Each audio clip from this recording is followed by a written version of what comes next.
الحمد لله نحمده ونستعينه ونستغفره ونعوذ بالله من شرور أنفسنا ومن سيئات أعمالنا من يهده الله فلا مضل له ومن يضلل فلا هادي له وأشهد أن لا إله إلا الله وأشهد أن محمدا عبده ورسوله.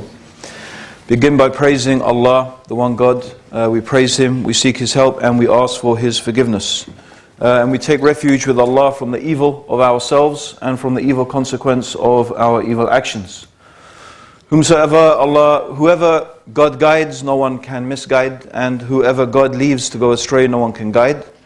And I testify that God alone is worthy of worship, and that Muhammad is His servant and messenger. First of all, I would like to profoundly apologize for not being able to speak to you in Norwegian. It sounds a very nice language, but yes, English is pretty much my limitation. So I'm sure assured that most of you understand English. You probably understand English better than most English people, and you probably speak it better than most English people as well. But inshallah, I will try to make my words as understandable as possible. Okay, my plan for today is, since the Imam was not able to make it, my plan today is to try and combine some aspects of his talk with the main topic that I've been asked to talk about, which is does God exist? And his talk was going to be about the purpose of life. But I do think that those two topics, from our perspective as Muslims, they come together very well. Now, actually, I want to start by asking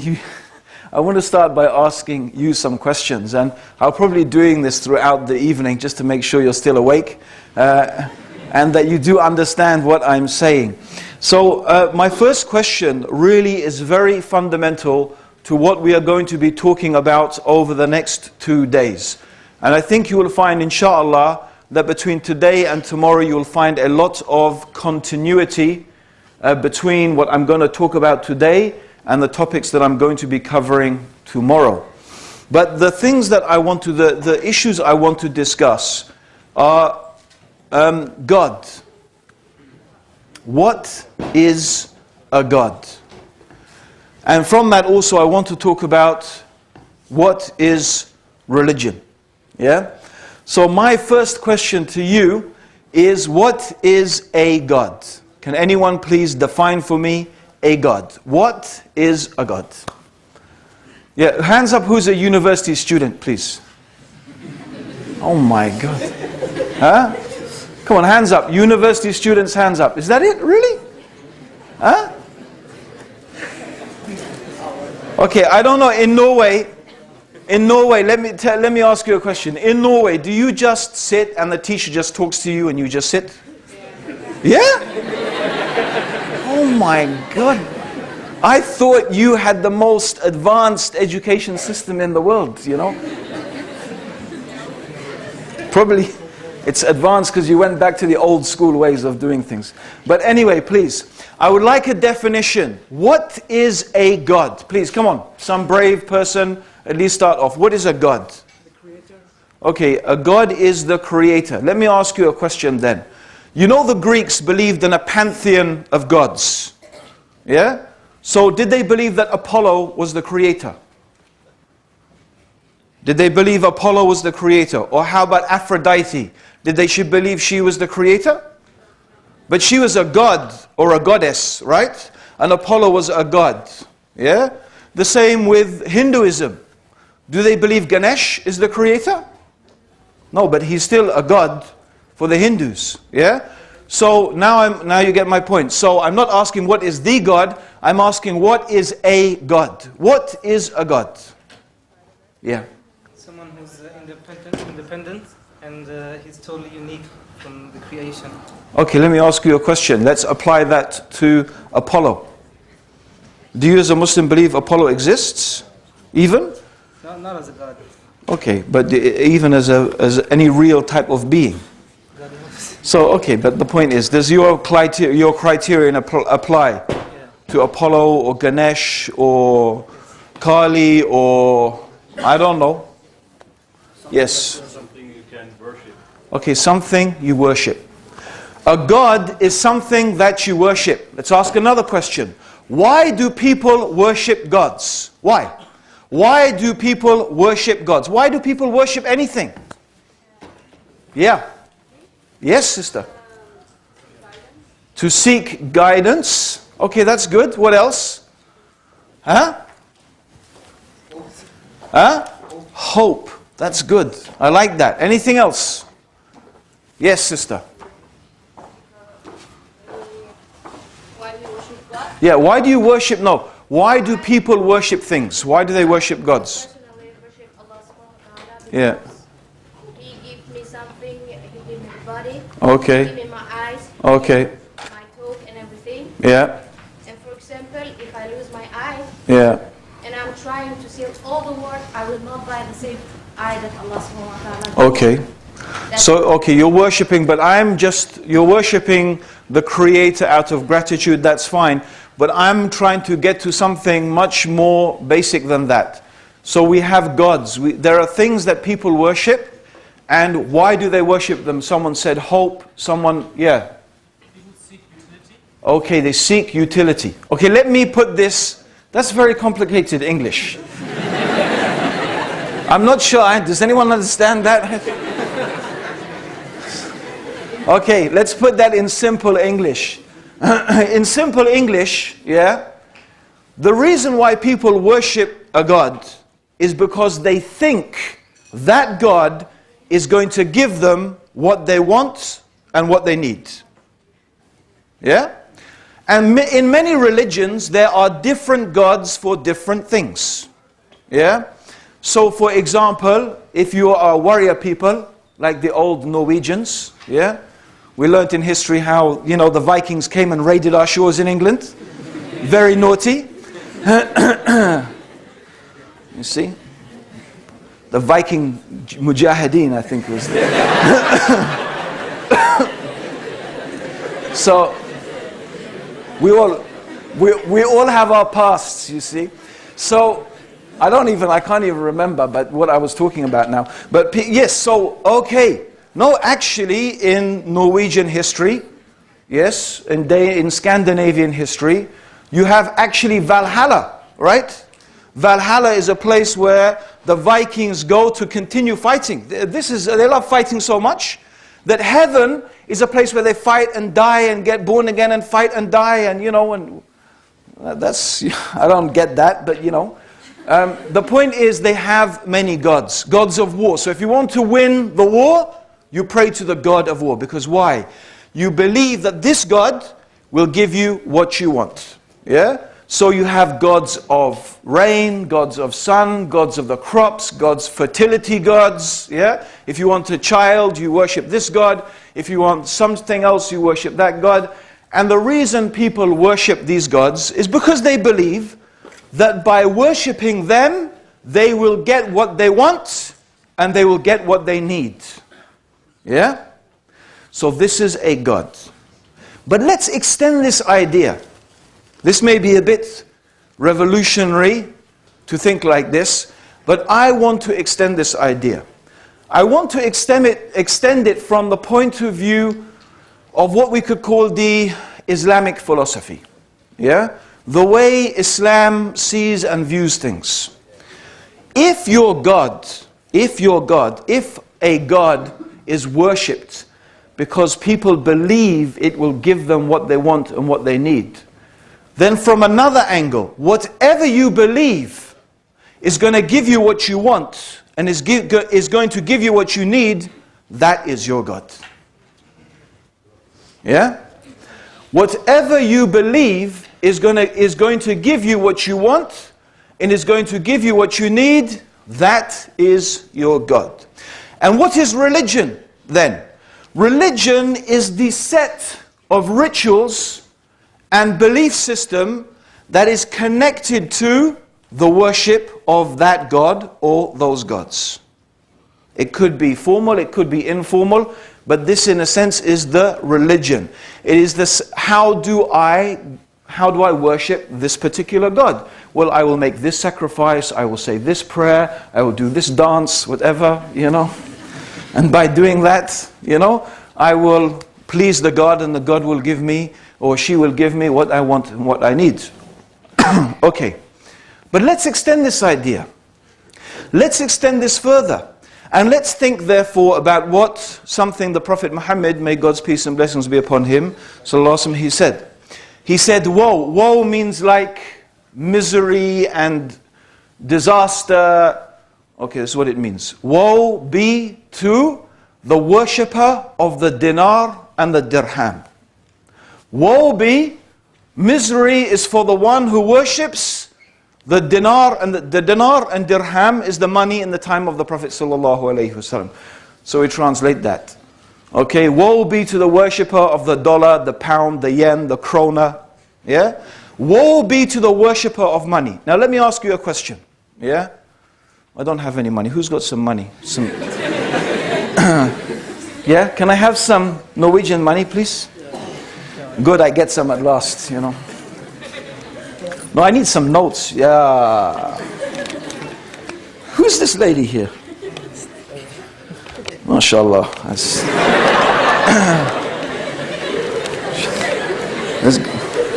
I think I don't know, is it bad? I think I'm going to show you this. Okay, so woe be to the worshipper of money. Okay, does that mean, oh great krona, please, is this what it means? Worshipping money? Does it mean that? Doesn't mean that. The one who worships money, the worshipper of the money does not mean the person is praying to the money, literally, and worshipping it. Yeah? No, what it means is, woe be to the one who thinks that money is going to give them what they want and what they need in life. You put your trust in money. You put your hope in money. You put your faith in money. You think that money is going to buy you what you want and what you need, and money is going to make you happy in life. You are the worshipper of money. And money is your God. Yes? This is also therefore a God. It's also an idol. It's something that people worship. Why? Because they put their faith in it. They put their trust in it. They believe that this thing is going to give them what they want and give them what they need. We can go on. Yeah? Fame, beauty, yeah? Beautiful clothes, belonging to a particular part of society. I came myself from what we can call, I don't know if in Norway you have classes. Do you have like upper class and middle class? And no? You're a classless society here? My hotels, do you still have a king or a queen or anything like that here? Yeah, you do. Yeah, so you have aristocracy and same thing. Okay. So in UK as well, still, we have a class, a society of classes. And I came from something what you could generally call the upper middle class. The upper middle class. Yeah? So my school, I went to a public school, which is a bit confusing in English. Yeah? When we say public school, we actually mean a private school. Yeah? So if you ever hear someone say, I went to public school, they went to private school. Okay? In England. It's one of those funny things. Okay? So I went to private school. I was brought up in a upper middle class family. My father, and I will tell you more about this in my story about how I became Muslim. But he was sent to Egypt when I was about 10 years old, and to set up Barclays Bank in Egypt. Anyway, the point being is that at the same time my school was a Roman Catholic monastic boarding school. Now, at home, we were taught certain manners, certain etiquettes, okay? And they had very rigid rules that we had to follow. And these rules included rules how to eat, how to drink, many things. I remember one of the great rituals of the British upper middle class is the dinner party. And I don't know if any of you seen that film Titanic. Yeah? What, sorry? There's all those good Muslims, okay? And, okay, I've seen it too, okay. And when, I don't remember the character's name, but when Leonardo DiCaprio is sitting at the, he goes to the, the upper class place and he sees this array, of spoons. You remember that? Knives and forks and spoons, and he sits there like, my God, what am I supposed to do with this? And the lady says, don't worry, just start from the outside and work in. Yeah? And really, that's what it's like. We had different glasses for different drinks. A red wine glass, a white wine glass, a water glass, a liqueur glass, different knives, different forks, different spoons. Each one has a different function. And you need to know these important functions of these important utensils. There is even a special way to butter your bread roll. So just in case, you need to know one day, I will tell you the right way to butter your bread roll. Okay? Now, the right way to butter your bread roll is you take your bread roll and you put it on your side plate. Then you take a bit of butter, and I don't know if you can distinguish British accents, yeah? You take a bit of butter as opposed to take a bit of butter, right? You don't want to talk like that, right? You take a bit of butter and you take it with the butter knife that belongs to the butter dish. Have you got that? And then you put the butter on the edge of your plate with the butter knife that belongs to the butter dish, and then you return that butter knife to that butter dish. And then you take your own personal butter knife, and you know that's your butter knife because it's the smallest knife, is the butter knife, right? And then you break your bread roll on the plate. Woe betide the one who breaks their bread roll up in the air. No, you break it on the plate and you keep it, and then you take your piece of butter with your own butter knife and you spread it. And the same people sit round the table saying, oh, we're not really religious in our family. Not really religious. But isn't that a type of religious ritual? It is, if you understand that it's all connected to the belief that if we belong or you belong to this class of society, it is a doorway to success and happiness in life. And so all of these rituals are connected with that. Right?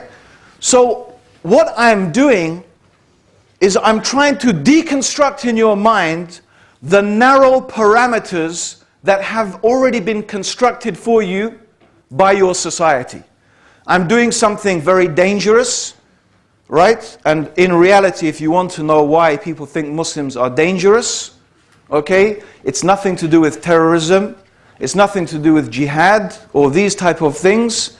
It's to do with the reality is that you have been socialized.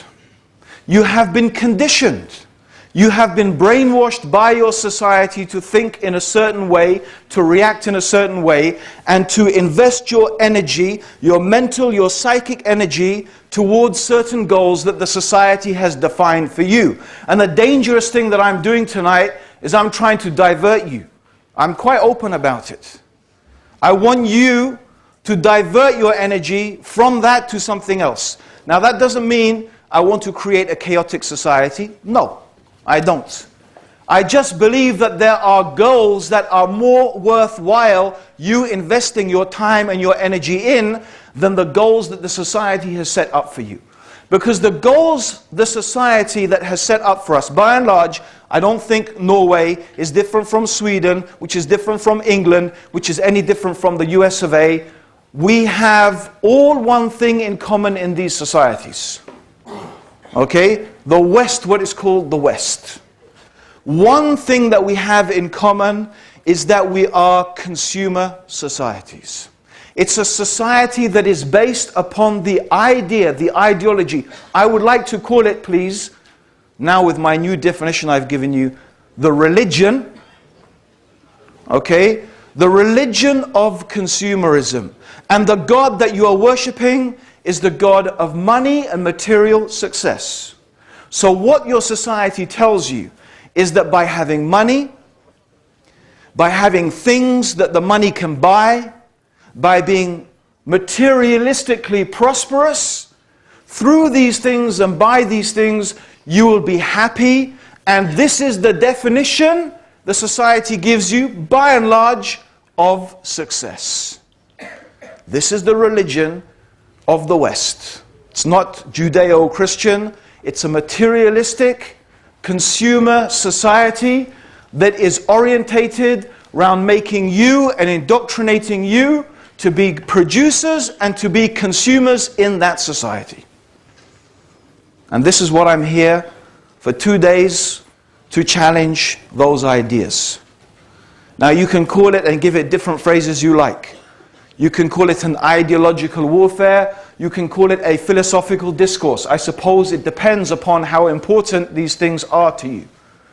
Right? I am sure a lot of you here, by the way, are going to agree with a lot of things that I say anyway. You probably know already that what I'm saying is true. And what I'm saying to you is that the God of materialism, the consumer society, it is a false God and it is a false religion. It is a false God and it is a false religion. And this is the purpose that you have been given in your life. You have been given this purpose. And your society, the media especially, the media essentially is controlled by the interests of who? You tell me, as another question I'm asking, just to make sure you're paying attention, right? The media, the mass media, in general, the TV, the newspapers, the magazines you read, the TVs you watch, how do they make their money? How do they make their money? Huh? Advertisement. Got me confused. Advertisements, yeah?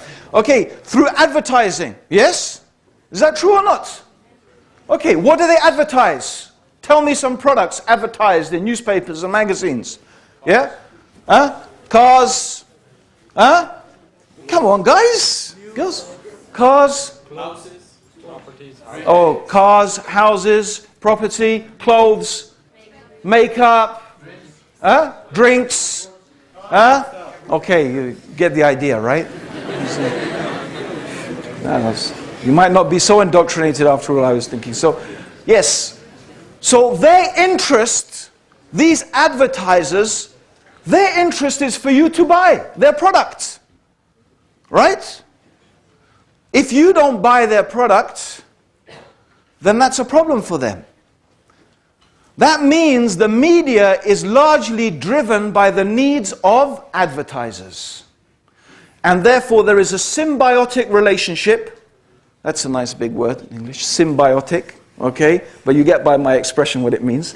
There's a symbiotic relationship between the advertising and therefore the people who produce those things and the media. Their interests are together. So by and large, the media is going to reflect the interests of multinational corporations and big business. That's what it's going to reflect, by and large. That's very important that you think about that. Because I'm going to ask you another question now. Don't you think that every human being has some idea of this is what we think is right and this is what we think is wrong? We think this is good, we think this is evil. We think this is acceptable behavior and we think this is unacceptable behavior. Yes? True? Doesn't everyone have some concepts of that? Yeah? It seems like, for example, 80% of Norwegians seem to think it's unacceptable behavior for a Muslim woman to wear hijab if she wants to be a policewoman in Norway. Yeah? Yes?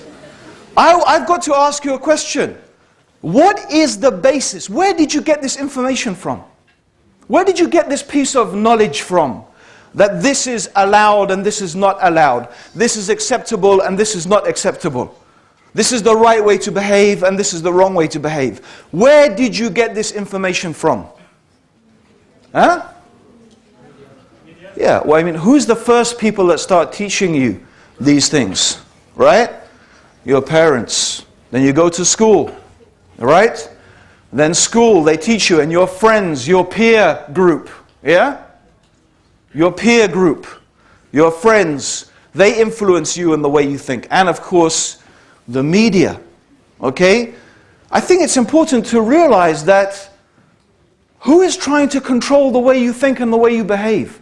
Who is controlling what you think is right and what is wrong? And don't you notice another thing? The goalposts of what is moral and immoral, what is right and what is wrong, what is good and what is evil, are constantly changing? Yes? Something that was really not so good 50 years ago is suddenly okay today. Why? What made it not good then and it's okay now? I mean, I'm not going to give you the answer. I want you to think about it. Okay, it's very important. Because most people don't think about these things. But it comes back to religion in the broadest sense. Right? What we would call in Islam deen. You see, I don't think we have a word exactly religion. The Quran uses the term deen, which I suppose you could translate as a way of living, a way of life. So everybody has a deen. Everyone has a way of living. Everyone has a way of life. Everyone has a set of standards by which they account themselves and they account others. Right? So let's go back to our consumer society. Let's go back to what I am claiming is a false idol. Now you may say, Abdurraheem, you know, come on. Look at our society. Look at the wealth. We are happy. Look at, we are materialistically successful. We've overcome so many diseases. We've overcome so much poverty.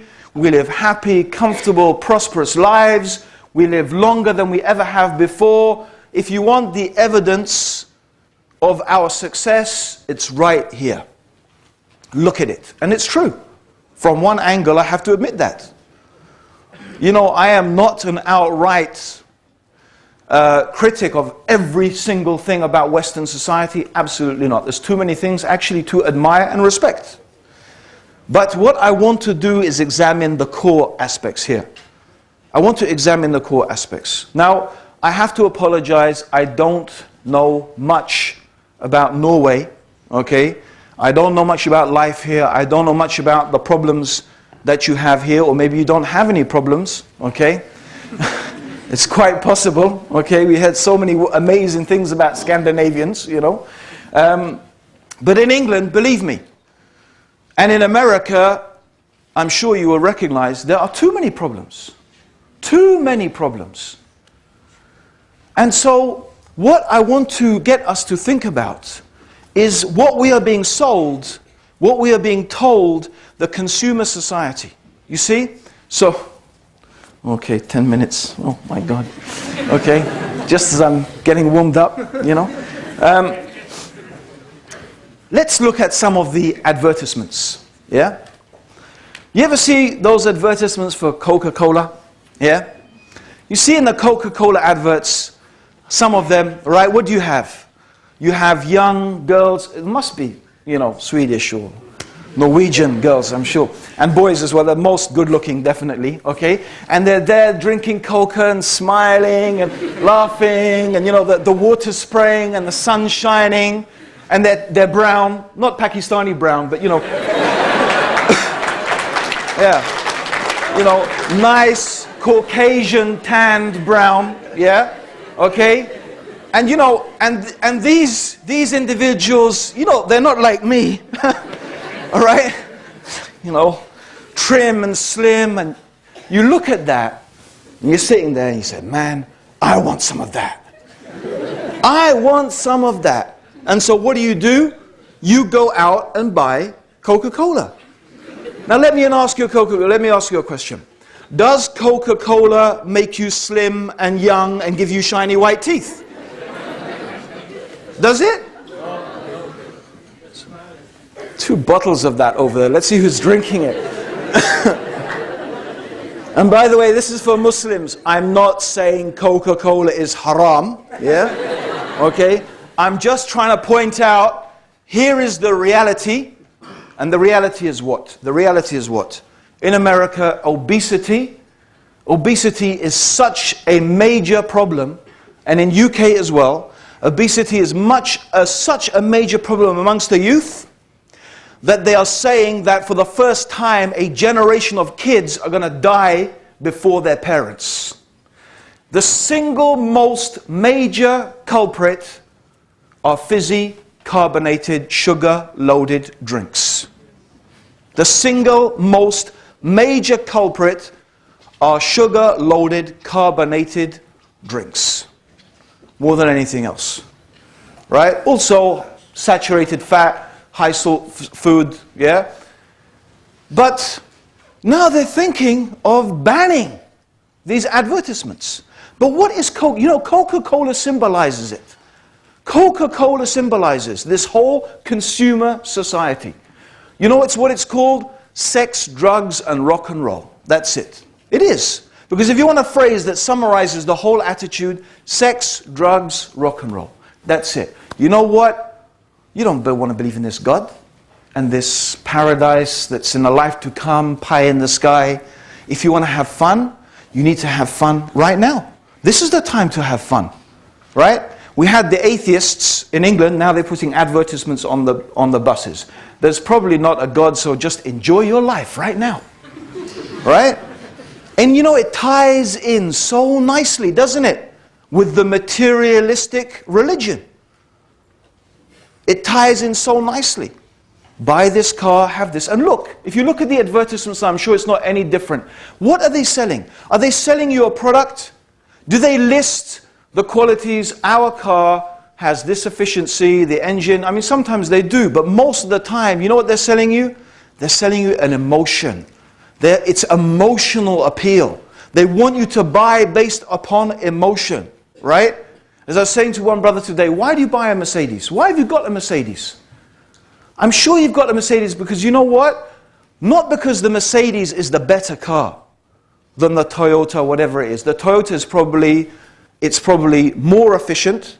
It's probably more reliable. It probably produces less CO2 gases. It's probably actually, if you did a blind test, more comfortable, right? But you drive a Mercedes, why? Because of what it says about you. Why? And why do you think that? Because that's the image, the idea that has been put into your head. You've been indoctrinated. You've been brainwashed. But that's about everything. You know? That's what you think success is. My life is miserable. Let me have a holiday. Let me go shopping. Shopping therapy, they call it. Shopping therapy. And now we have the biggest depression that's hit the world since the 1930s. What is the reason? Because people are spending too much and getting into too much debt and too much. And what do they tell us to do? The solution is go out and spend more. Spend your way out of... It's madness. And, oh, we haven't even mentioned, by the way, what's happening to our planet in the process. Right? We forgot that. Sorry. Yeah, we forgot the fact that we are polluting the atmospheres, destroying the ozone layer, causing huge amounts of carbon emissions. We generate so much rubbish, we don't even know where to bury it. Right? We waste so much, and we're still not happy. We still consume more. More and more and more. You see, the question is, does it really make you happy? Does all of this stuff really make you happy? This is the question. Is it really true, the equation, wealth equals happiness? Is it really true? This is the question I'm asking you. And my claim is no. Think about it. I want you to think about something else. Okay? And forgive me, I'm going to go on just a little bit into our prayer time. It's okay. We can delay it a bit. You know, I remember seeing a documentary on the TV in UK. And it was about raves. Do you remember raves? Anyone heard about raves? There was this phenomenon in UK. Basically what used to happen is people would start phoning each other and basically they'd have basically it came down to having a big party in a field, right? And they'd bring their sound system and everyone would come and they would literally dance I'm a 1970s boy, John Travolta, Saturday Night Fever, discos, and that type of stuff. And, we used to sort of wind down like, 3, 4, 5 in the morning. These guys, 7, 8, 9 in the morning, still bum, right? And they're still going. And this guy, they're interviewing this guy, and he is totally drenched in sweat. And they're interviewing him and they're saying, why do you do this? Okay, and you know what his reply is? He said, I have a miserable life, a miserable job, a miserable life, and I come here in the weekend and I dance and I dance and I dance until I forget myself. Until I forget myself. We have a problem in the UK. We have a problem with young girls drinking too much alcohol, binge drinking. It's going to be a health crisis because their livers are going to pack up. I remember reading in the newspapers, why are you drinking? You know what they said? Our life is so boring. Our life is so boring, so miserable. The only thing that gives us a bit of relief is unabated hedonism. Hedonism means just indulging sex, drink, well, sex, drugs, and rock and roll. It's the only thing that gives us a bit of relief. Now, does that sound like happy people? Does that sound like happy people? It doesn't sound like people who are happy. It sounds like people who are actually desperately sad, but need something to fill that void and that emptiness. And look at the words we describe. I was stoned, right? I was stoned. I got wasted. Wasted, stoned. I was on cloud 9. Yeah? I was, excuse me, pissed as a newt. Okay? University. I don't know if you have this here, right? Any Muslim staying here might be puzzled by this. You know, 4 o'clock in the morning, people tumble into the room, bleh, they puke up, right? And they fall asleep in a pool of their own sick, and they wake up the next morning, and they say, man, I had such a good time last night. So, yeah? So what happened? So, I don't remember. You mean, the less I remember, the more of a good time I had. That doesn't sound like people who are happy. It doesn't sound like people who are happy. What I'm saying is there is something missing. There is something wrong, something fundamentally wrong. Money does not equal happiness. Wealth does not equal success. You are being sold a lie. You are worshipping a false god.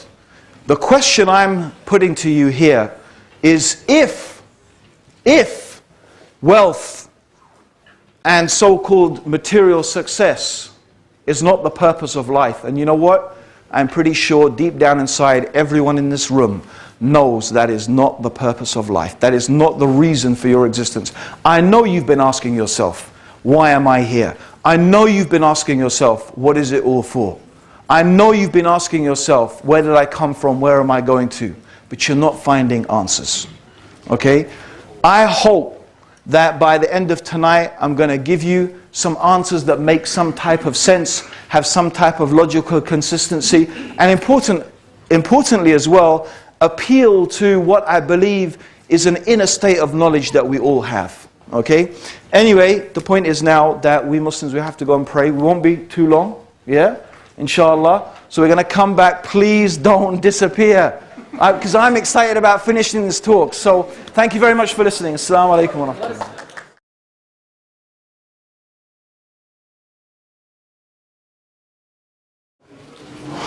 Okay. Question time for you. Hands up who can give me the answer. Okay?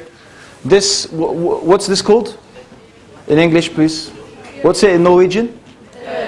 See? Yeah? Is that right? Yeah. So this is called era. Yeah? And what's the era for? What's it for? To listen, yeah? To hear and to listen. Well done. Give yourself a round of applause. Yeah. Come on. Okay, next question. This. What's that called? Nesa? I love Norwegians. Nesa? Okay. And what's the Nesa for? Huh? Actually, you know the ear, by the way, the ears, it's for hearing. What else does the ear? It's a very valuable thing. Balance. Well done. Yeah. Okay, the nose is for smelling. And what do we call these? Norwegian, please. I want to learn some. Huh? Oina. Oina. It's a bit like Arabic, it's ayn, isn't it? Oina. Okay.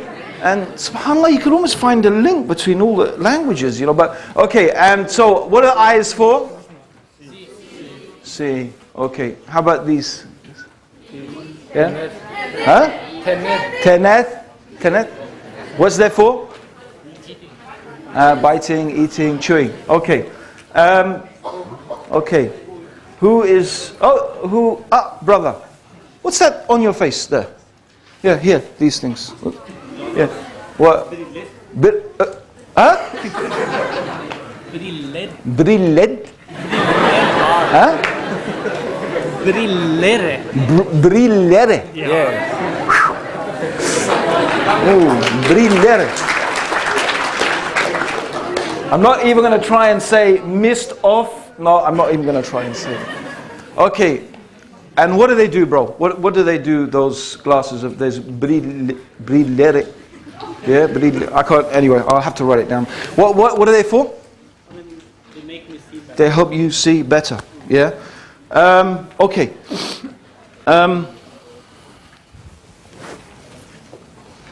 Sis.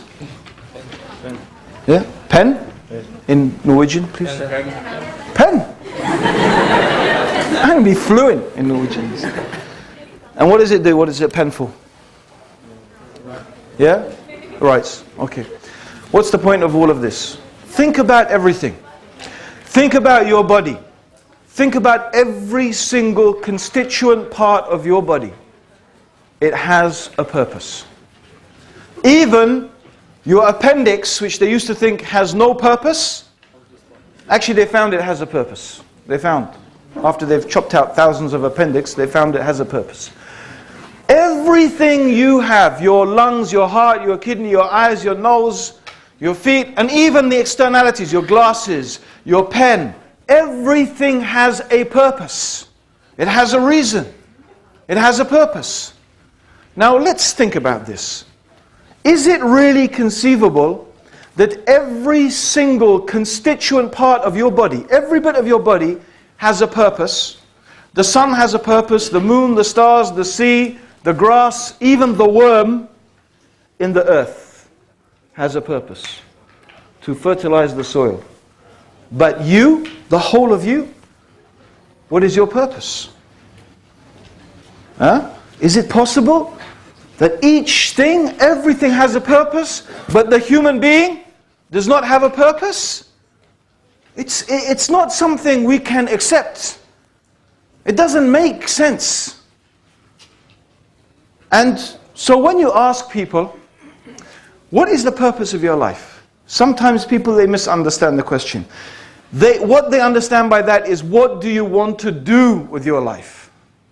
Yeah? So then they say, well, you know, my purpose in life is to become a doctor or an engineer, or, you know, my purpose in life is, you know, my girlfriend here, you know? And isn't that nice, you know? And so the purpose in life is your girlfriend until she runs off with one of those guys from the Coca-Cola advert. Remember them? Yeah? And then it's like, what's it all for? Because you just realize that that can't be the purpose of life. You thought your business was the purpose of life until you became bankrupt in the credit crunch. So what's the purpose of my life? You thought the purpose of your life was what you wanted to achieve, you know, in your exams, but you fail your exams. And many people, I'm sorry, it's very sad, you know, they feel despair. In fact, it's so bad, people kill themselves. They commit suicide. They commit suicide because they feel that everything that what they thought their life was about, it's proved to be nothing. So I'm not asking, what do you want to do with your life? I'm saying, why do human beings exist? We know why ants exist, why birds exist, why the sun exists. We know what the pen is for. The pen. We know why it exists. But the human being? What is the purpose of our existence? Now, I'm going to get back to the in-between stage because there's an in-between stage, and I'm going to jump over that in-between stage. I'm going to get back to it. And I want to jump ahead without going through all the bits and pieces, and I want to jump ahead to answering this question. Okay? But before I will answer the question, I want us to think about some analogies. Okay? Now, does anyone have a mobile phone with an aerial on it? You know those remember the mobile phones used to have little aerials on them? Do you remember? Or are you too young for that? Okay? Okay. Let me borrow your mobile phone, brother. You give me money, you give me a phone. Very hospitable, the people in Norway. Okay. So, we have a mobile phone. Okay? Now, how much did this cost? Without contract, you buy it straight. How much is it going to cost you? I don't know. About now or when I... Yeah. Someone give me a more advanced mobile phone. It's just this one. I want an expensive one. Oh, ha, ha, ha. Yeah. iPhone. All right, sister. That's what I like. Okay. So we've got the iPhone. Now I know that's not cheap. Yeah. So I go down to the marketplace and I buy myself an iPhone. Right? And what do? I use it.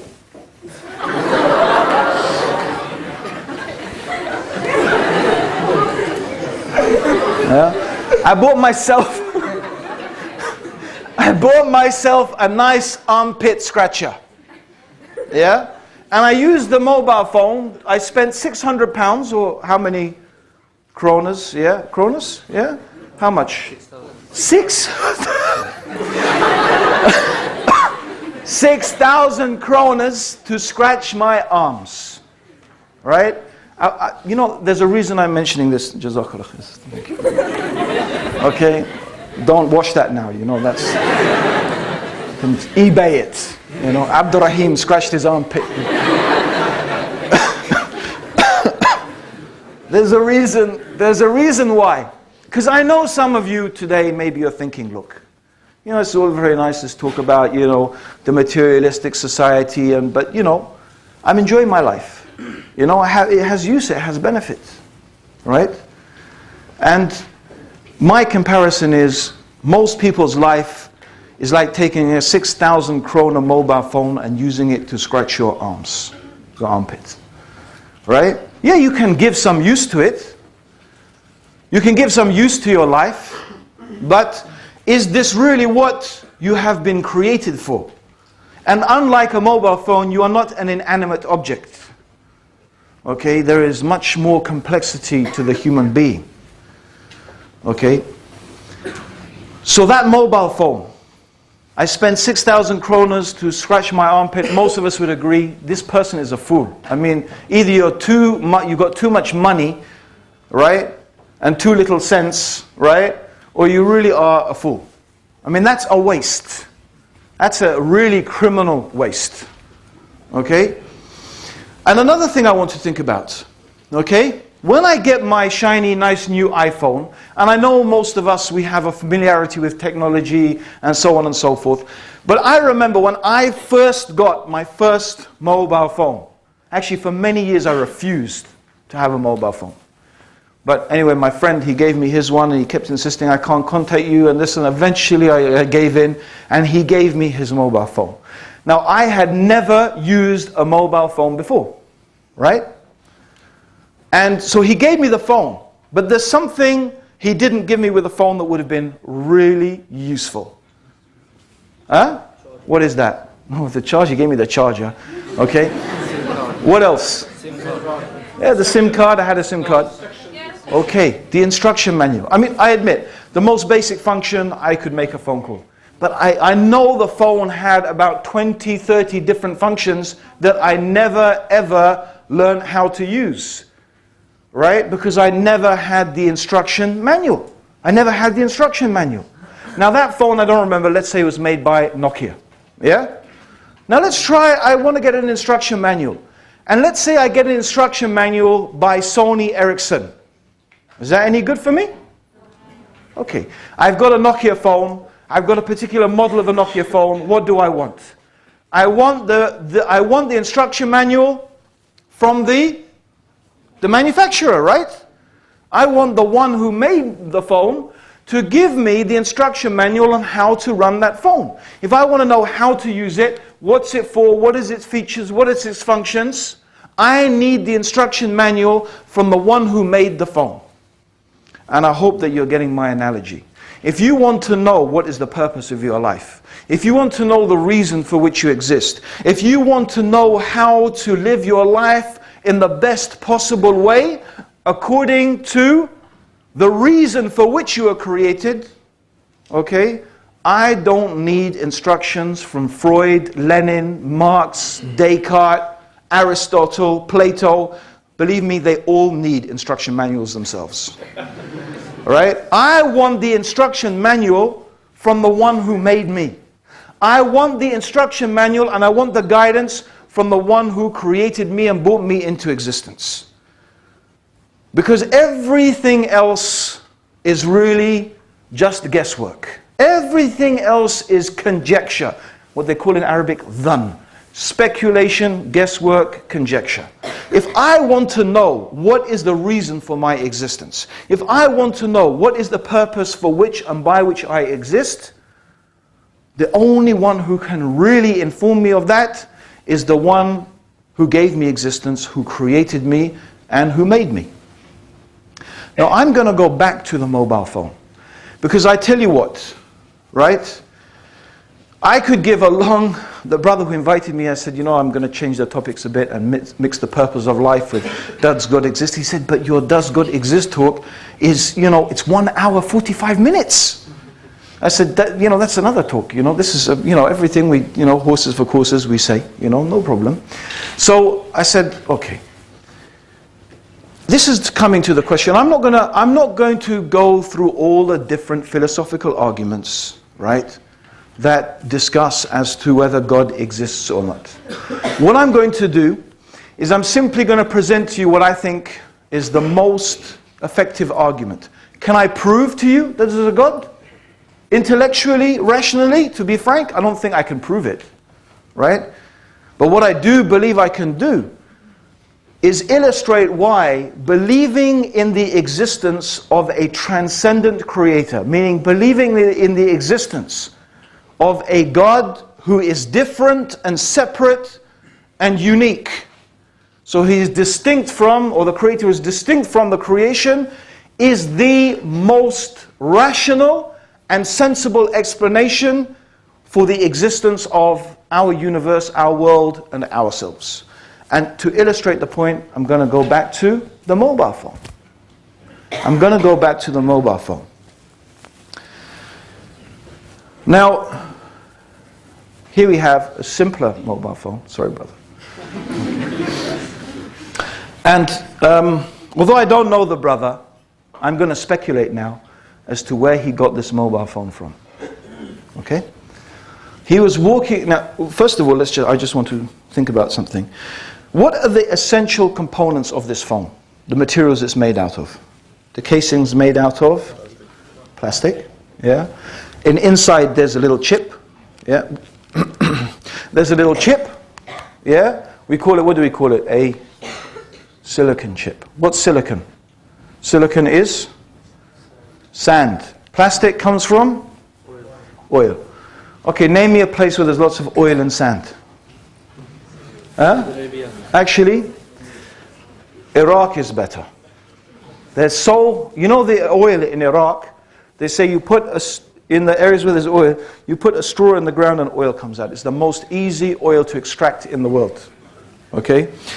So, the brother was visiting Iraq. I'm not trying to put you in trouble, brother. Okay? And innocently, he was visiting Iraq, he was walking along, and there he found on the ground the mobile phone. A product of millions of years of chance and coincidence. You see, the oil bubbled, the sand blew, the lightning struck, the sun shone, the camel trod. And after millions of years of random events, this phone randomly formed itself by chance and coincidence into the mobile phone that we have here today. He picked it up, pressed the button, and he called his mum. Okay? Now, you know, I'm sure we all agree that that is preposterous. And in fact, you might say, what do you say? Well, how preposterous is it? Right? Is it because I said 1,000,000 years? Okay, how about 1,000,000,000? Does it make it less preposterous if I say 1,000,000,000 years? How about 2,000,000,000 years? Well, how about, let's take what Obama's giving, 875 billion, yeah, to bail out the banks. Let's add, how about 875 billion years? Do you still think you might get a mobile phone? Maybe. Maybe someone might say, yeah, maybe, right? And this is the thing, you see.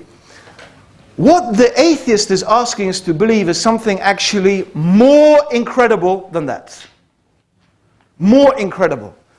Because the most basic living cell is much more complex than this mobile phone.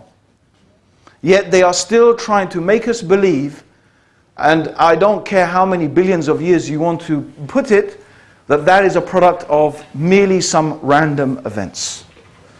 In fact, if we look at the universe itself, if we look at the mechanisms through which and by which the universe exists and continues to exist, they are even more complicated and complex than the biological processes that exist on our earth.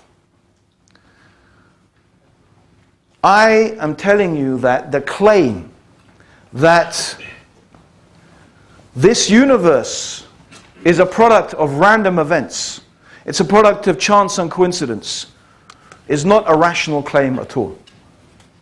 In fact, the most rational claim is that when we see things working according to laws, according to systems, according to patterns, when we see mechanisms, our human experience, our common sense, our common human experience tells us that if I find a mobile phone, if I find something working according to mechanisms and patterns, it could be something even more simple than a mobile phone, a pen. In fact, it could be more simple than that. I could be an archaeologist digging in the desert and I find a simple piece of pottery. And for me, that piece of pottery is conclusive proof of the civilization that brought it into existence. I don't need to see that civilization. I don't need to see them. I don't need to see those people. But the existence of that is proof of the intelligence that brought it in. In fact, I can examine it and tell you many things about that civilization just by examining one piece of pottery, which is a lot less complicated than a mobile phone. So the most powerful argument, in my opinion, for the existence of a creator is the existence of an organized, systemized universe in which we live. And there are other arguments, but this to me is clearly the most powerful and the most profound one and the most rational one. And the proposition that it is a product of chance and coincidence, to me, is merely that. A proposition. That's all it remains. Now there are some people who are dedicated atheists, and they literally dedicate their lives simply, all they're trying to do is make the proposition less likely. That's all they can do. Because fundamentally, human beings, intellectually, rationally, and by the way, by our very instinctual selves as well. I mean, I believe it's a basic instinct. We believe that this universe has a creator. All the atheist can do is try and show how it is less likely and how it might be possible through some processes that these things may have happened through some random events. All it ultimately comes down to is a proposition. Because if you look at that rationally, and by the way, they mention this concerning biological processes, right? And they successfully managed to convince some people. But when you come to the laws through which and by which the universe is governed, it's a totally different kettle of fish, right? It's a totally different proposition. It's very, very hard. Most physicists, astrophysicists, they will admit that the idea that this is some random event is very hard to accept. Okay? So they try to show that, oh, in some ways it might be less likely. And if you just look at those arguments, most people would not be persuaded. Okay? They will not be persuaded to believe there is not a God. Because an atheist believes there is not a God. Not someone who doesn't know, maybe there is, maybe there isn't, I don't know. No, an atheist says there isn't a God, and that's what I believe. Right? And what do you find? Is the argument of the atheist, let's go back, is an emotional argument. Most of their most powerful arguments are not rational arguments. They are emotional arguments. There is so much suffering in the world. Children are dying. There are earthquakes. There is disease. How can there be a God? Yeah, sound familiar? All wars have been caused by religion. Okay. First World War, Second World War, Pol Pot, Stalin. Okay, not much religion there, but except if you accept our definition of religion, right? But put that aside, you know. Okay, but you know, I mean, but let's go back. All wars are caused by religion. Is this, and I want to ask you, is this really a rational argument? What has this got to do with the existence of an organized, systemized universe and planet in which we live? Absolutely nothing. All it questions is theological discussions about the nature of God. But it doesn't tell us as to whether there is a creator or not. So what they're saying is, how can there be a good God? How can your Christian God, your Muslim God, your whatever, right? But actually it's got nothing to do with the fundamental question as to whether there is a creator who exists that has brought this universe into existence. But it's an emotional argument. And most people, like we are indoctrinated to be socialized into this system, similarly, by the way. It's a materialistic society. A materialistic society, it's in its self-interest as a materialistic society to make you or to persuade you not to believe in a creator. To invest your time, your energy, your effort into this world. And that's why, and it's not my intention, by the way, to outrightly dismiss the theory of evolution. But the theory of evolution is a major theological, and I use this term on purpose, theological backbone of the materialistic society. And let's go back. Why? Because basically the theory of evolution is saying that human beings are basically sophisticated monkeys. That's what it's saying. Yeah? I know evolution doesn't say that we evolved from apes. I know that evolution says that we and apes are supposed to have evolved from common primates. But the point being is, if we reduce it, basically we are just animals. Sophisticated animals. But we are essentially monkeys. Sophisticated monkeys. Right? And that's it. There's nothing more to us. There's no deeper purpose. So it's very simple. Right? How do you make a monkey happy? Yeah? It's very simple. Give monkey banana. Right? Monkey's happy. Yeah? Give man monkey, woman monkey. You got a happy monkey. Right? And keep the monkey safe. Right? From, the dangerous things. And what have you got? You've got a happy monkey. How do you keep human monkey happy? Same thing. Right? We give you some food. We give you some clothes. We let you have lots of sex. Right? If man monkey doesn't like woman monkey, okay, man monkey, woman monkey, woman monkey. It's okay, it's all your animal passions, right? It's just your basic animal passions. Right? Just do it. Yeah? Just follow your desires. Because that's it. All you are. What is it? You don't need to be lumbered down by these taboos. Because basically you're just an animal. A slightly sophisticated one, but that's it. So that links up very nicely with the whole consumer philosophy. If you think science is merely some dispassionate examination of the facts, you need to think again. You need to see some of the scientific evidence produced in the Soviet Union, right? Who outrightly dismissed any theory, any scientific theory that indicated that there may be some intelligent being that created this universe was written off. It didn't matter it didn't actually matter what the data was. The fact that it suggested an ideological viewpoint contrary to their own, was dismissed. Right? Similarly, there is a lot of scientific research done by alcohol companies, tobacco companies, right? How much of the medicine that we consume is produced under so-called scientific conditions, but it's all biased. Biased based upon a system of medicine that makes you buy the medicine. It's not based upon curing you. No. In fact, it's in the interests of these multinational medical companies for you to be ill, because as long as you're ill, you'll keep taking their pills. Right? So scientific research, right? Scientists are just as open to ideological influences as anybody else. Right? Now, it's not my intention to say evolution is true or not. It's just a fact that there is a very convenient connection between that theory and this.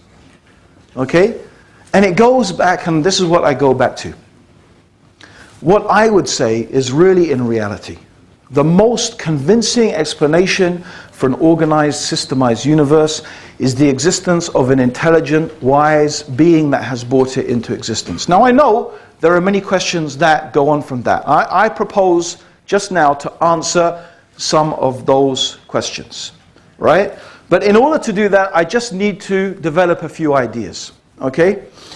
Let's agree, just for the sake of this discussion, that yes, the universe works according to laws, it works according to systems, it's very difficult, and I could go into some details of those things. We could talk. Let's just briefly mention some things like the alternation of the night and the day. It's very interesting. The Earth spinning on its axis once every 24 hours. I want you to imagine the Earth spins very, very slowly on its axis. Instead of it spinning on its axis once every 24 hours, imagine it spins on its axis once every 30 years. So imagine one part of the Earth's surface is exposed to the sun for 30 years, and one part of the Earth's surface is absent from sun for 30 years. Right? And in astronomical terms, that's not a big difference. Right? But what would that effect do you think that would have on life on this planet? Yeah? What do you think? You think life would exist? Well, not the way it does. Right? Almost definitely. What if the Earth was closer to the sun? Or what if it was further away from the sun? We have other planets we can see the result. What if it was bigger or smaller? The gravitational effect. How about the composition of gases in the atmosphere? Oxygen, essential for life. Too much oxygen actually poisons life. You need carbon dioxide, you need nitrogen, you need a fine balance. And how about that fantastic gas, the ozone? How about that? That has this amazing quality of filtering out the harmful effects of the sun's radiation. What if that wasn't there? We'd all be nuked by the sun's radiation, right? I mean, what an amazing balance, an amazingly fine balance.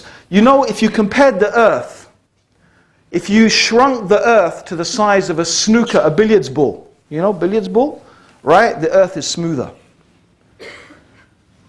And this is just concerning some things. If we actually started to go into the whole way the universe is constructed, it becomes even more amazing. So we have a question. The question is, how did it happen like that? There must be some intelligence behind it. There must be some creative power behind it. But this question leads us to ask something about the nature of the universe and this being, or these beings, because it may not be one being. We accept that. Okay? So let's ask the question. Did the universe create itself? I'm asking a question. Do you ever get something coming from nothing? You don't. That's our universal human experience. You don't find something coming from nothing. It didn't create itself. It didn't come from nothing. And we're not the creators of it. So the universe must have a creator. Now, one thing we can presume logically, rationally, is the nature of the creator must be different from the nature of the creation. Why? I'll tell you why. The reason is because if the nature of the creator is the same as the creation, then, well, that's not the creator. That's just more creation. And then we still ask the question, well, who created that then? And you've probably heard this question. If everything needs a creator, who created the creator? Yeah? You heard that one? Yeah? It's actually another silly argument, right? It's actually another silly argument. And the person who asked that question doesn't understand the nature of what we're discussing. And I'll tell you why. And I'm simply going to illustrate this with an example. Say you see this platform here, okay, I want to lift it, right? I can't do it, okay? Need some of that Coca-Cola, right? So I can't do it, so I asked someone to help me. Can you come and help me lift the thing? He said, sure, but only on the condition that someone else comes and helps me, right? And he says, yeah, I will help you, but only if someone else comes and helps me. And he says, yeah, sure. Do you get my point? So if everyone will only help if someone else helps, what will happen to this plinth? Yeah? It's going to stay where it is. It will never get lifted. Yeah? Let's just use that analogy and go back to our universe. If you have creator creating the creator, creating a creator, creating a creator, right? Forever and ever, what happens? You never get anything created. You don't get the creation, right? That's why logically we can presume that a limited, finite, temporary universe must be created by a being whose nature is different. So if the nature of the universe is that it is limited and temporary and finite, then the nature of the creator must be that the creator must be infinite, self-sufficient, and eternal. Right? And that is how logically, rationally, we can understand that the creator of the universe must be an eternal, self-sufficient, and infinite creator. In other words, a transcendent being. Something that is different from the creation. And obviously you can understand that the question, who created the creator, doesn't apply to an eternal, infinite being. It's a non-question. It doesn't mean anything when applied to that being. Right? Now, can we presume, does it make any logical sense that there are two infinite beings? No. Two infinite, self-sufficient, eternal beings? I think for obvious reasons we can say that that doesn't make any sense. And that's why we conclude rationally. It's a rational conclusion of the rational mind that there is one eternal, self-sufficient being that has brought this universe into existence. It's something that makes complete rational sense. It is not an irrational belief. It's quite the opposite. It is quite rational. It makes a lot of sense. It's the other arguments we have to examine whether they make any sense or not. And by and large, this is what most human beings believe. But what human beings generally have done is that they have taken some things within the creation and they have attributed to them some of the qualities, some of the attributes, some of the knowledge, some of the power that actually only belongs to God. They have taken them as gods besides God. They have worshipped them. They have deified them. They imagine that they have the power. They imagine that they have the strength, the capability that only indeed the Creator has. Now, that is one rational proof that we can use in order to show rationally that there is a one transcendent God. And actually, I challenge you to find me a religion that teaches a concept of God like that, except Islam. That doesn't compromise it. Now, you may say Christianity, but I'm sorry, Christianity doesn't fit the bill for one simple reason. Christianity claims that Jesus is God. And Jesus ate food. He breathed air. He was born. He died. Meaning, he was finite, needy, and limited. Something by definition can't be finite and be infinite at the same time. Something can't be needy and be self-sufficient at the same time. Something can't be temporary and eternal at the same time. That is the very definition of impossibility. It's not a paradox, it's an impossibility. You can never prove an impossibility. You can believe it if you want. You can believe an impossibility if you want. But then on what basis can you justify believing in such a thing? And by the way, that goes for any religion that claims a human being is God. Or any religion that says the universe is God. Then, okay, bring me your proof, your argument. Based upon what do you say that? So the point is that the rational mind will conclude this. This is what the Quran teaches about God. This is what Islam teaches about God. Essentially, this is exactly what the Quran teaches about the Creator of the heavens and the earth. Now, there's something else I want to get to.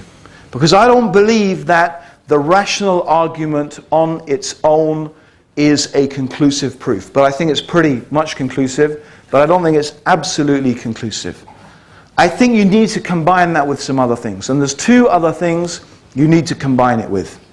One I'm going to talk about right now, and the other I'm going to be touching upon it tomorrow. Okay? The first thing, what I want to talk about today, and this is where I want to finish, and we'll go to question and answers, is another type of proof, another type of evidence. Now let me ask you again to think about something, right? Imagine this is red hot.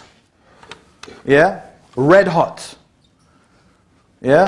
If I give it to you, brother, right, and it's red hot, yeah, what are you going to do? Yeah, you see, here's the difference. Is this hot or not? No, it's not hot. He's just whatever. But if it's really red hot, what's he going to do? Yeah? Huh? He's going to drop it, right? Does he have to think about it? Do you have to think about it? It's a reflex action, right? Now, wouldn't you agree that that reflex action is still knowledge? It's still information, isn't it? It is still information, is it not? Right? But where did that information come from?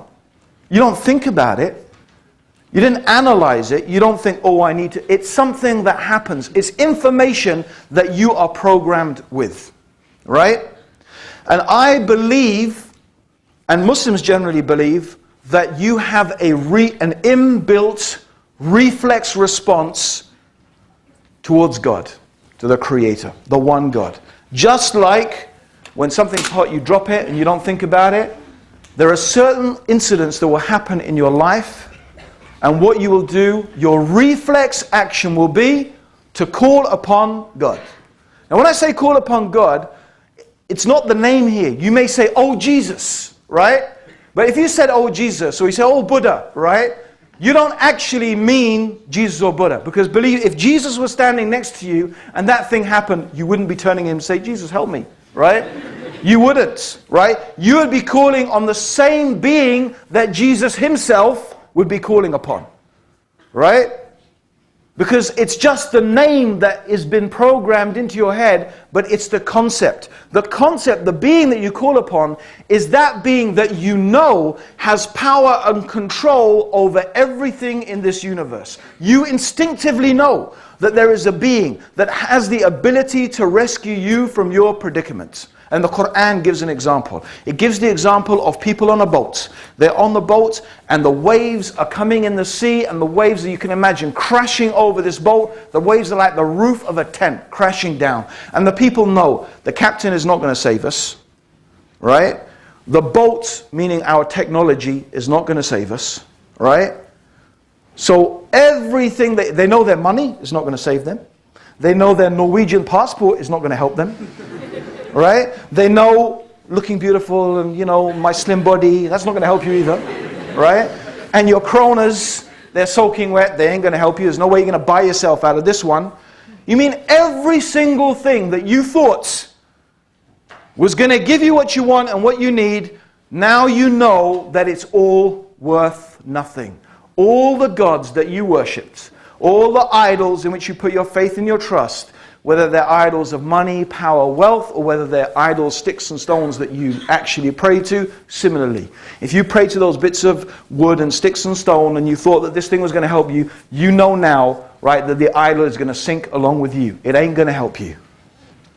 But there is something you know instinctively in yourself, a being that has power over everything in this universe. And that is the being that you call out to.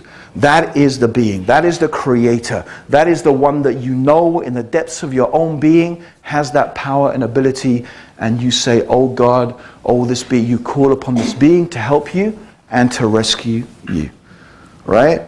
This is your instinct. It's built and hardwired into every single one of you. That is why la ikraha fid din. There's no compulsion in religion. I don't need to compel you to be Muslim. It's not even my job to guide you. I am just here to remind you of what you already know. You already know. You already know that you have a creator. You already know that there is a being that has control over you and everything in your life, and you recognize it in your life. But the question is, like so many of us, right? When God does rescue us, you know what? People ask me, have you been to, a lot of people said, have you been to Oslo before? I said, okay, I'll tell you what happened.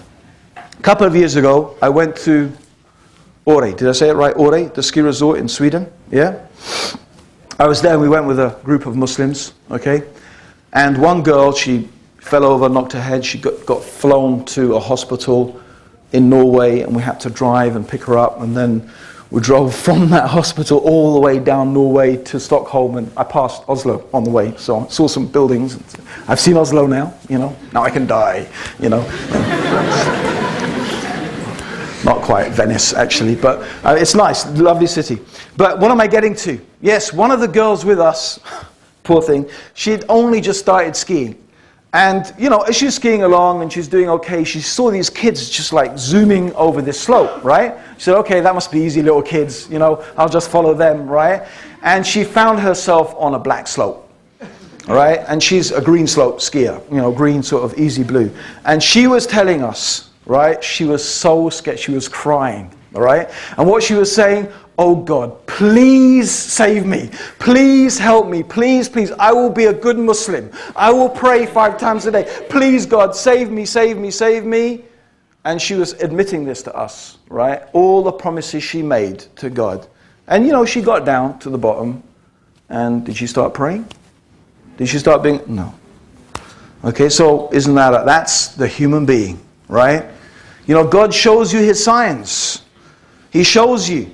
You make your promises, you make your pledges, you devote yourself to complete and utter devotion to God, but then God saves you, and what you go back to, all the things that you used to worship before. Now that's what most people do, right? But the reality is that is a proof against you, what happened to you.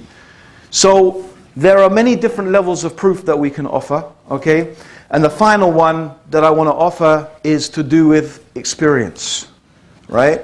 But that's not what I'm going to talk about today. I'm going to be talking about that a bit tomorrow, inshallah, on my lecture about how I became Muslim on my journey to Islam.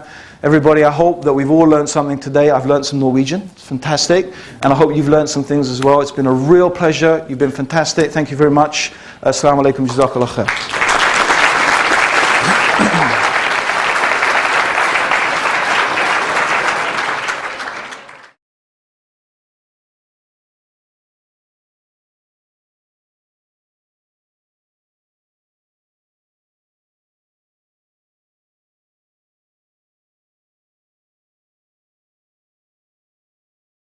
I'm wondering about what Islam says about the evolution theory. Yes. I'm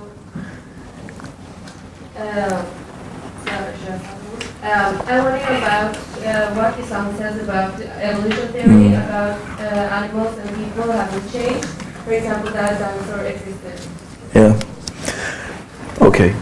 Brothers and sisters, I could actually easily give a whole lecture on this, okay? But obviously we don't have time. So very, very briefly. I want to say something to the Muslims, actually, first in regards to the theory of evolution. You know, I don't think it does us any credit, and it won't help you, to simply mock and make fun of the theory of evolution. I personally believe that the theory of evolution is a very powerful idea.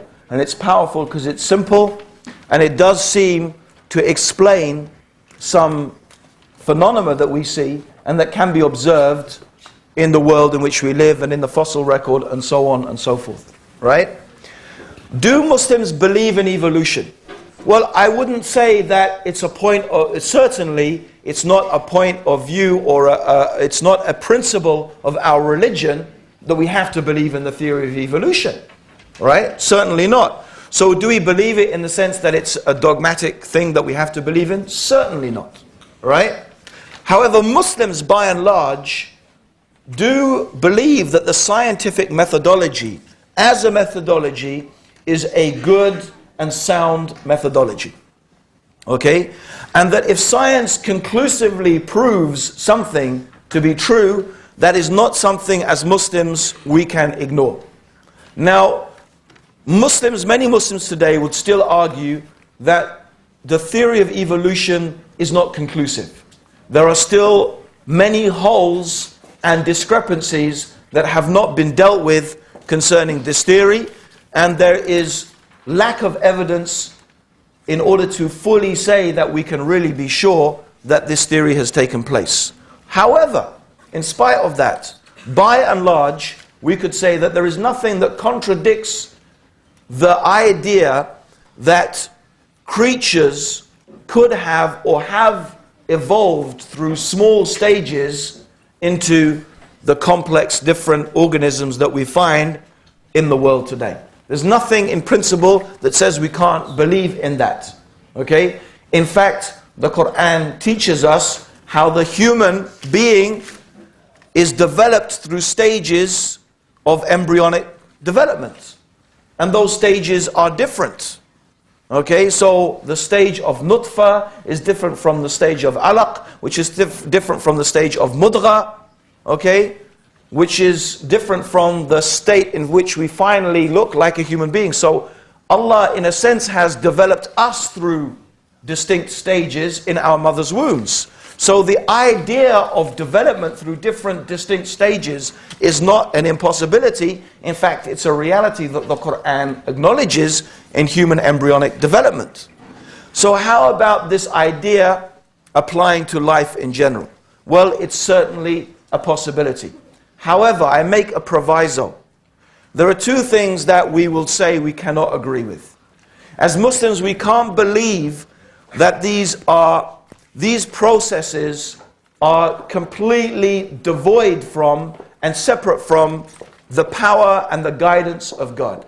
So if evolution has taken place, it's because God is the evolver. God is the one who is evolving the creation. In other words, we can't accept the premise that these are purely natural processes that don't have anything to do with the power of Allah subhanahu wa ta'ala and the knowledge of the Creator. So, do we believe that God really randomly things evolved? No, we can't accept that. Secondly, I stick to although there are other opinions, but I don't agree with them, I stick to the orthodox opinion that God has created the human being miraculously. That Adam was created in a way that is miraculous, just as Jesus was created in a way that was miraculous. Jesus was created without a father, no father. God created Jesus miraculously in the womb of Mary, and God just needs to say be, and something is. So Jesus was human. He was a human being. We don't believe that because God created him miraculously without a father, therefore God was his father. No. Okay? No, that doesn't follow. God just created Jesus without a father. Okay? Similarly, God created Adam without a mother or a father. Distinct from whatever processes were going on in the world at that time, God introduced Adam into the order of the world in a miraculous way. So do we believe that human beings descended along with monkeys from a common primate? No, I don't believe that. Islam can accept that, and I stick with the orthodox position. Does that mean that there could not have been human-like creatures existing? That is certainly possible. Why not?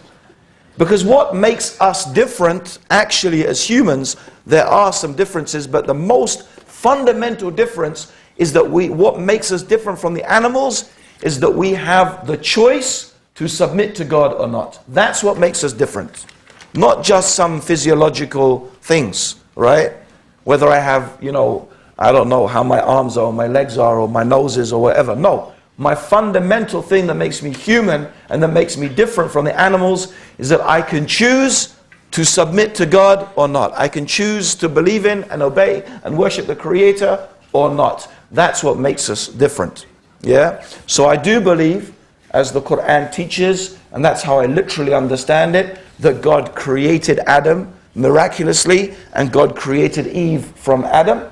Okay? But does that mean that evolution did not take place? Or no, it doesn't. Islam does not have anything to say about that definitively one way or the other, so it's certainly possible. So I hope that answers that question, and Allah knows best.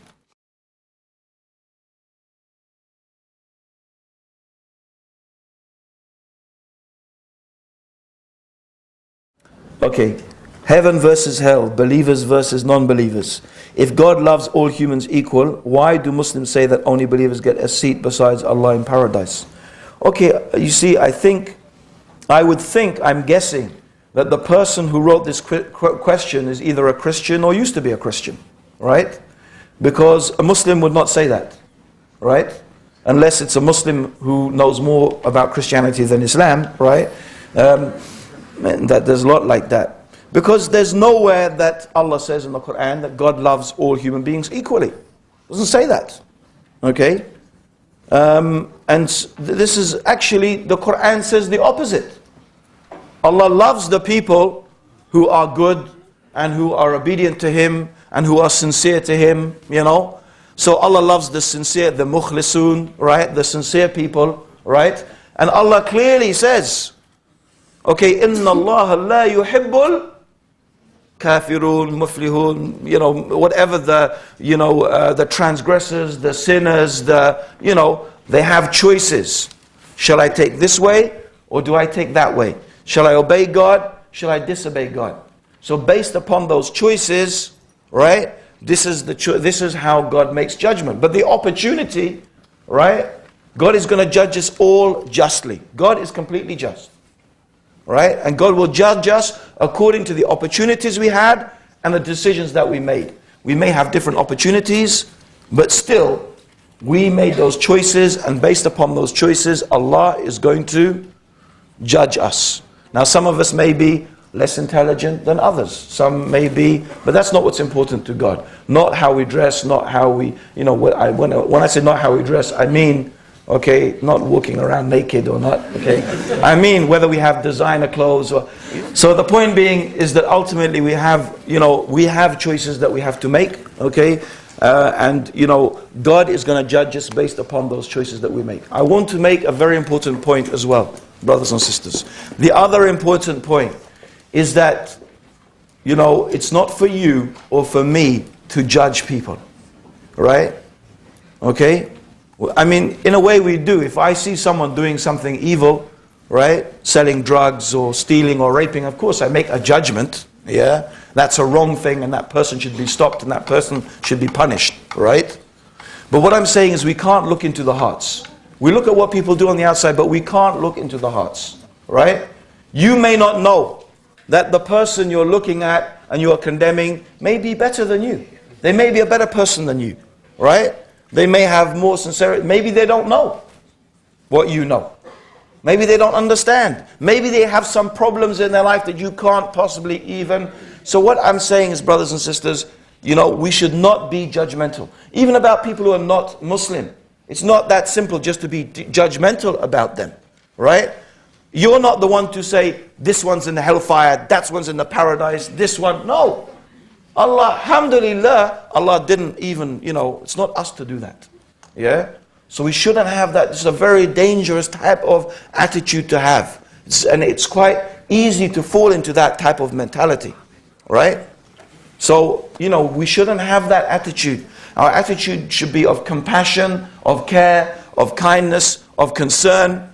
We believe that Allah has given us a guidance as to what is right and what is wrong. So we should try to guide ourselves and others in the best way that we can to what we believe is right and away from what is wrong, right? But we shouldn't be judgmental about people, right? Okay, so this is something I really ask you please to, subhanAllah, one scholar, one wise man, he said, blessed is the person who is so busy looking at his or her own faults that they don't have time to notice the faults in others. Yeah, it's a very beautiful saying. But the point is, let's not be judgmental, inshallah. Let's try and find the good in people. And if we see something bad, let's try and change it in the best way, inshallah.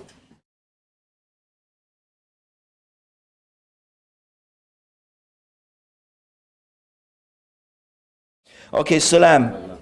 Can you explain about La ilaha illallah? Yes, really, La ilaha illallah really is the acknowledgement that we do not worship, okay, which means we do not make dua, which means, we do not supplicate or pray to anyone else other than God. So our prayer is for God, our worship is for God, our deeds that we do, the deeds that we do, the good deeds that we do it sincerely, seeking God's pleasure, and we try to do it according to the way that God has taught us. Yeah? So we have to be sincere and we have to do things according to, we pray to God, but not any way I feel like praying. We pray the way God has taught us to pray. Right? So essentially, La ilaha illallah means that you accept there is one God, one creator of the heavens and the earth. God is not like anything in this universe, and nothing in this universe is like God. And we worship God alone. And we try to make our life and our religion sincerely and purely for Allah, the creator of the heavens and the earth. And that's very, very simply and short what La ilaha illallah means.